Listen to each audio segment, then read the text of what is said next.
Good morning, viewers. This is Rajesh Arora. Today we will start class 12th mathematics chapter matrix. तो आज हम third chapter matrix class 12th का start करेंगे। तो सबसे पहले अपने मैट्रिक्स देखते हैं कि मैट्रिक्स होती क्या है। मैट्रिसेस मैट्रिक्स का प्लूरल है। तो सबसे अपने पहले देखते हैं मैट्रिक्स। तो मैट्रिक्स क्या होगी? मैट्रिक्स की डेफिनेशन होती है A matrix is defined as a rectangular array या अरेंजमेंट भी लिख सकते हो एरे की जगह ऑफ नंबर्स और फंक्शन।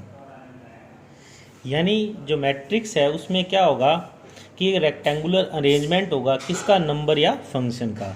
सबसे पहले किसी मैट्रिक्स को कैपिटल लेटर से शो करते हैं। जैसे मैंने ए मैट्रिक्स लिख दी, ये रेक्टेंगुलर बॉक्स बना दिया, यहाँ पर मैंने कोई भी एलिमेंट लिख दिए जैसे इस तरीके से, ठीक है। तो इसको अपने मैट्रिक्स बोलेंगे। इसके अंदर ये जो रेक्टेंगुलर है वो अरेंजमेंट हो गया। ये जो है इनको अपने एलिमेंट्स बोलते हैं। क्या बोलते हैं? एलिमेंट्स। तो इसके अंदर 6 एलिमेंट है। तो उसके बाद अपने देखते हैं रो। ऐसे ये जो लाइंस होती हैं इनको अपने बोलते हैं रो, और ऐसे जो लाइन होती हैं इनको अपने बोलते हैं कॉलम। तो अपने देख सकते हैं कि इसके अंदर जो रो है ना वो कितनी रो है? टोटल 2, और कॉलम 1 2 3 कितने कॉलम है? 3। तो इस मैट्रिक्स के अंदर 2 रो है, कॉलम कितने? 3। दूसरी बात, किसी मैट्रिक्स का आपसे ऑर्डर पूछ लें तो किसी मैट्रिक्स का ऑर्डर होता है रो इनटू कॉलम। तो रो कितनी है? 2, कॉलम कितने हैं? 3। तो इसका ऑर्डर 2 इंटू 3 है। ये नहीं कि आप 2 और 3 का मल्टीप्लाई करके 6 लिख दोगे। ऑर्डर रहेगा 2 इंटू 3। 2 इंटू 3 का मतलब 2 रो है और 3 कॉलम है। ओके। अब किसी भी एलिमेंट्स को कैसे बताया जाता है? कोई भी एक मैट्रिक्स है उसको शॉर्ट फॉर्म में ऐसे लिखा जाता है ए, इसके पैर में आई जे एलिमेंट, इस तरीके से। तो ए आई जे एलिमेंट का मतलब हो गया, जैसे इस मैट्रिक्स की अपने बात करते हैं, ए इसके पैर में मैंने 1 1 लिख दिया, तो पहले रो लिखा जाता है फिर कॉलम लिखा जाता है। यानी आपको ए मैट्रिक्स का ऐसा एलिमेंट बताना है जो फर्स्ट रो और फर्स्ट कॉलम में आता है। तो ये R1 रो है यानी फर्स्ट रो, और ये R2 रो है यानी सेकेंड रो। तो फर्स्ट रो ये C1 कॉलम है, ये C2 कॉलम है और ये C3। तो फर्स्ट रो फर्स्ट कॉलम का एलिमेंट कितना हो गया? 2, इस तरीके से। फिर मैं जैसे यहाँ पे लिख देता हूँ A2 2, तो सेकंड रो सेकंड कॉलम, तो सेकंड रो सेकंड कॉलम कौन सा हो गया? 2। जैसे अपने और लिख देते हैं A2 3, तो ये क्या बताता है आपको? सेकंड रो थर्ड कॉलम का एलिमेंट। तो सेकंड रो ये, थर्ड कॉलम ये, तो सेकंड रो थर्ड कॉलम का एलिमेंट कौन सा हो गया? 4। इस तरीके से आप इनको लिख सकते हो। और क्लियर है? एलिमेंट्स पूछ लें कि कितने हैं इसके अंदर, तो रो और कॉलम का मल्टीप्लाई जो आएगा 6, यानी इसके अंदर टोटल कितने एलिमेंट होंगे? 6 एलिमेंट होंगे। ओके डियर स्टूडेंट्स, तो आपको इस तरीके से रो और कॉलम के बारे में पता चल गया। फिर आपको किसी मैट्रिक्स का ऑर्डर पता चल गया कि किसी मैट्रिक्स का ऑर्डर कितना होता है? रो इनटू कॉलम। उसके बाद अपने पढ़ते हैं इसमें टाइप ऑफ मैट्रिक्स।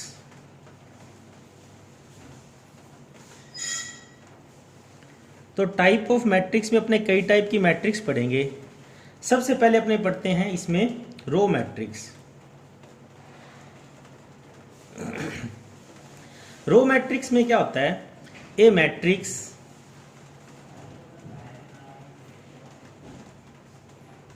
हैज 1 रो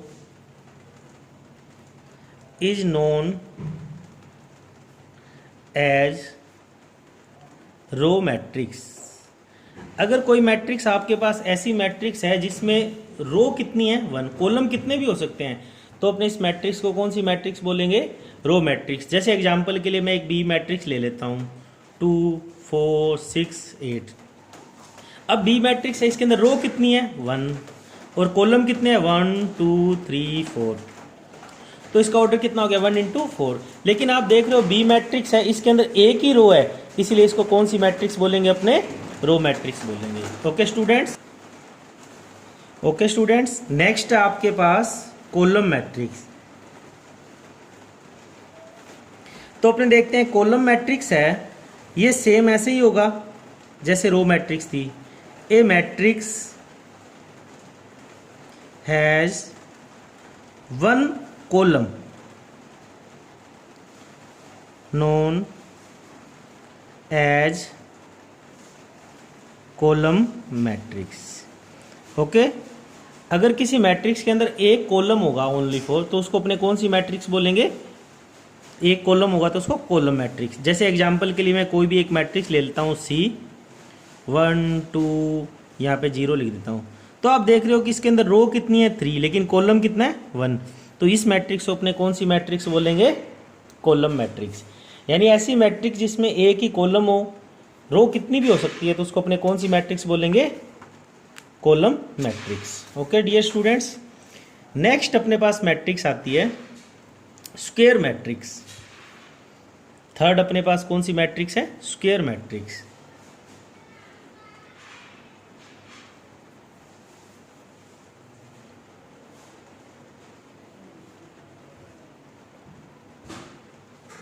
अब आपको पता है स्क्वायर मैट्रिक्स तो ऐसी मैट्रिक्स जिसमें नंबर ऑफ रो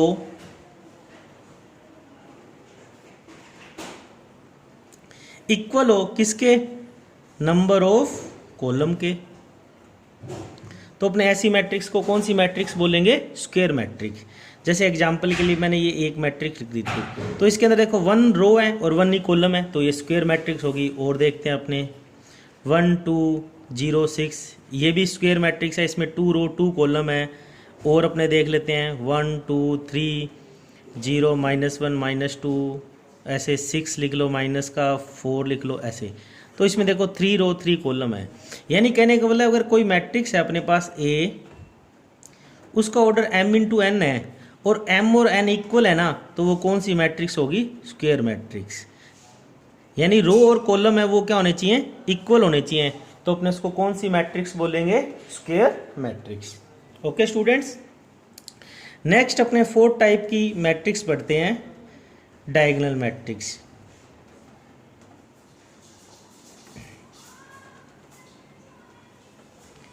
तो डायगोनल मैट्रिक्स एक्चुअली में स्क्वायर मैट्रिक्स का ही पार्ट है।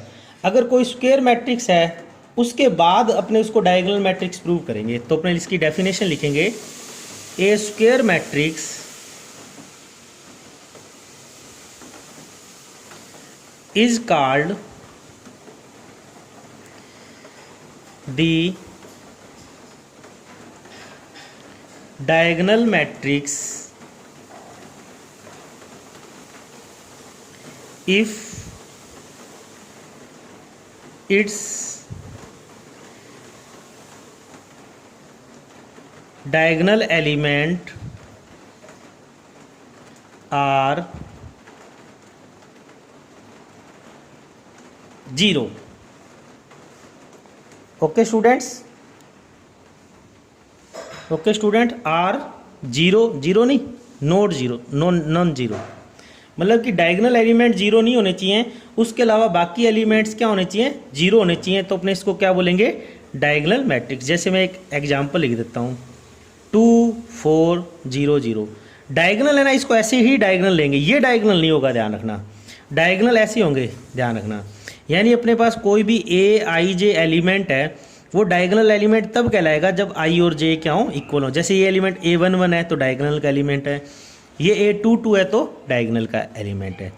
तो कह सकते हैं A i j है ना एलिमेंट, वो 0 होंगे कब? जब i और j इक्वल नहीं होगा। जैसे ये एलिमेंट है 1 2 है, i और j इक्वल नहीं है, तो ये क्या आ रहे हैं? एलिमेंट 0 आ रहे हैं।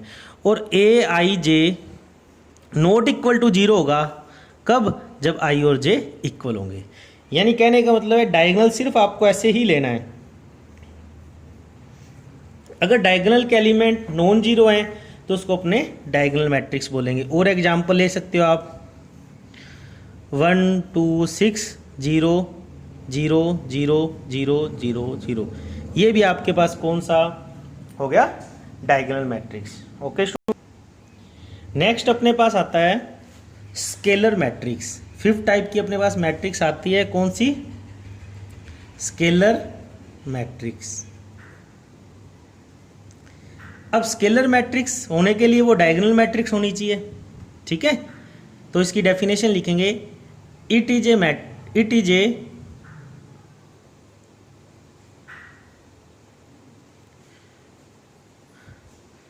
diagonal matrix having same elements on diagonal। यानी एक ऐसी मैट्रिक्स जिसके डायगोनल के एलिमेंट क्या हो, सेम हो। जैसे एग्जांपल के लिए मैंने एक एग्जांपल ले लिया 2 0 0 2। अब देखो डायगोनल मैट्रिक्स तो है, पहले भी अपनों ने डायगोनल मैट्रिक्स है, लेकिन इसमें डायगोनल के एलिमेंट क्या थे, इक्वल नहीं थे, अनइक्वल थे। अब डायगोनल के एलिमेंट क्या होने चाहिए, इक्वल होने चाहिए। जैसे अपने और एग्जांपल लेते हैं 3 0 0 3 0 0 0 3। अगर डायगोनल के एलिमेंट्स इक्वल हैं तो उसको अपने कौन सी मैट्रिक्स बोलेंगे, स्केलर मैट्रिक्स बोलेंगे। ओके स्टूडेंट्स, तो नेक्स्ट टाइप के अपने मैट्रिक्स पढ़ेंगे यूनिट मैट्रिक्स या आइडेंटिटी मैट्रिक्स। तो यूनिट मैट्रिक्स या आइडेंटिटी मैट्रिक्स को आई से स्पेशली शो करते हैं।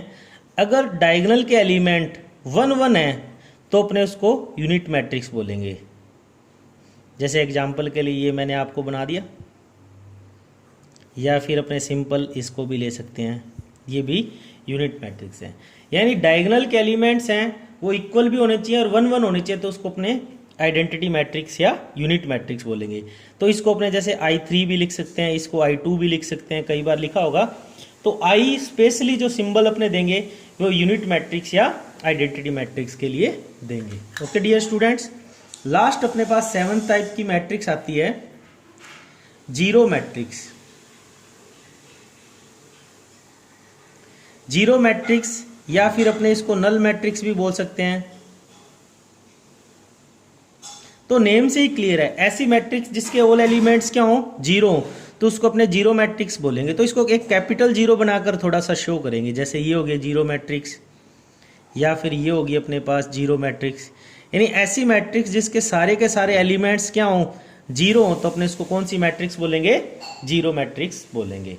ओके स्टूडेंट्स, नेक्स्ट उसके बाद अपने पास 2 टाइप की मैट्रिक्स आती है।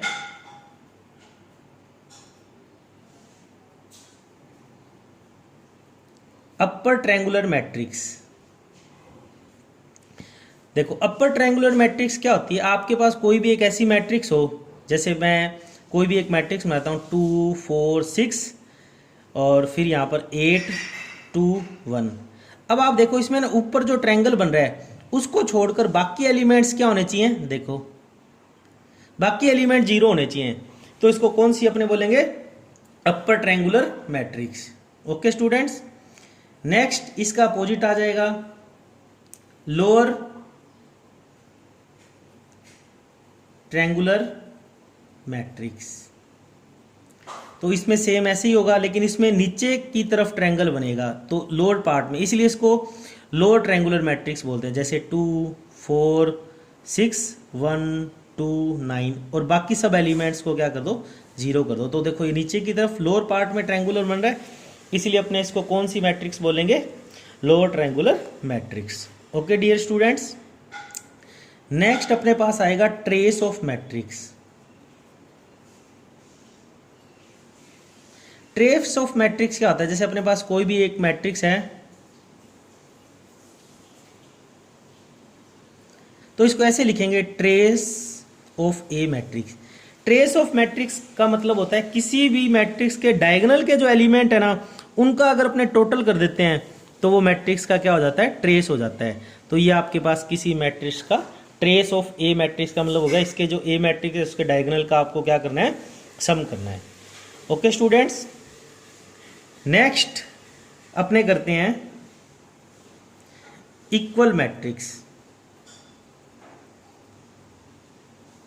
इक्वल मैट्रिक्स, ये आपके पास कोई भी मैट्रिक्स है A 1 2 3 4 और बी मैट्रिक्स है आपके पास, अगर इसमें सेम पोजीशन पर सेम एलिमेंट होंगे ना तभी ए और बी मैट्रिक्स इक्वल होंगी, अदरवाइज इक्वल नहीं। जो एलिमेंट इसमें है वही एलिमेंट इसमें होने चाहिए और जिस प्लेस पर इसमें है उसी प्लेस पर इसमें होने चाहिए, तभी और ए और बी मैट्रिक्स इक्वल होंगी। जैसे एक एग्जांपल अपने कर सकते हैं, आपको किसी क्वेश्चन में दे दिया कि ए और बी मैट्रिक्स इक्वल हैं, तो ए मैट्रिक्स आपको ये दे दी 1 2 x y और बी मैट्रिक्स आपको ये दे दी T(Z)3 4 और आपको कहा जाए ए और बी इक्वल है तो एक्स वाई T(Z) की वैल्यू निकालो। तो देखो अगर ए और बी मैट्रिक्स इक्वल है, ए बी मैट्रिक्स इक्वल तब होगा जब A11 एलिमेंट, इसको A11 बोलेंगे, बी के A11 या B11 एलिमेंट्स के इक्वल होगा, तो यानी टी किसके इक्वल हो जाएगा 1 के। फिर ये वाला एलिमेंट है 1 2, तो 1 2 के इक्वल होना चाहिए, यानी जेड कितना हो जाएगा 2। ये 2 1 है तो इस 2 1 एलिमेंट के इक्वल होना चाहिए, तो एक्स कितना हो जाएगा 3। ये 2 2 एलिमेंट है, 2 2 के इक्वल होना चाहिए, तो वाई कितना हो जाएगा 4। तो इस तरीके से आप इसको सोल्व कर सकते हो। ओके स्टूडेंट्स, अब इसके बाद अपने नेक्स्ट एक्सरसाइज स्टार्ट करेंगे। थैंक